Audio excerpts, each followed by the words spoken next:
وقت کی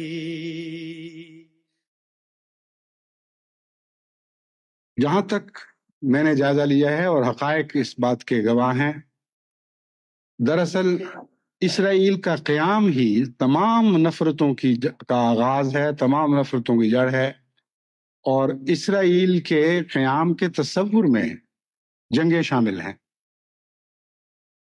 اور یہ بات جو میں کہہ رہا ہوں یہ اپنی طرف سے نہیں کہہ رہا، بلکہ ڈیوڈ بن گورین جو اسرائیل کے بانی مبانی ہیں ان کا یہ دعویٰ ہے۔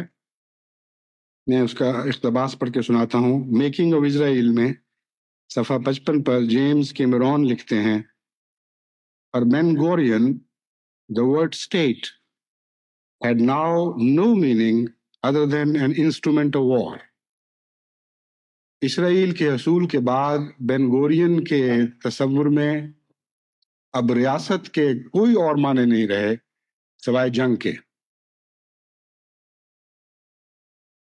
I can think of no other meaning now, he said۔ یعنی بن گورین نے یہ کہا، I feel that the wisdom of Israel now is that to wage war, that and nothing else, that and only that۔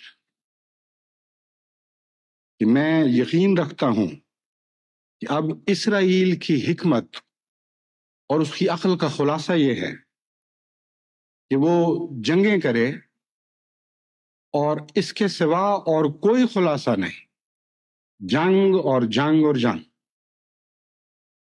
اس عبارت کو پڑھ کر مجھے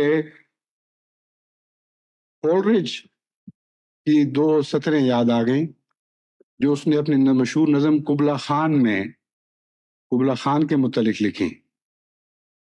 قبلہ خان کا ذکر کرتے ہوئے لکھتا ہے، And mid this tumult, Kubla heard from far ancestral voices prophesying war۔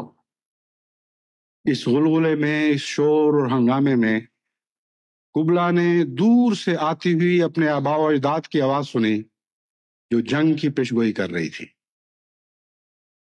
قبلہ نے وہ آواز سنی یا نہیں سنی، لیکن ڈیوڈ بن گورین نے یقیناً زائن ہل سے اٹھ بلند ہوتی ہوئی یہ آواز سنی ہے کہ اے اسرائیل، آج کے بعد تمہارے قیام کا مقصد صرف ایک ہے اور صرف ایک ہے اور صرف ایک ہے کہ جنگیں کرتے چلے جاؤ، تمام دنیا کو جنگ میں جھونکتے چلے جاؤ۔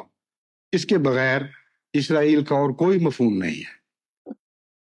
بس اس اسرائیل کی تائید میں امریکہ اور اس کے اتحادی اپنے آپ کو خواہ کسی دھوکے میں مبتلا رکھیں، اس اسرائیل کی تائید کے بعد کسی امن کا تصور ممکن ہی نہیں ہے۔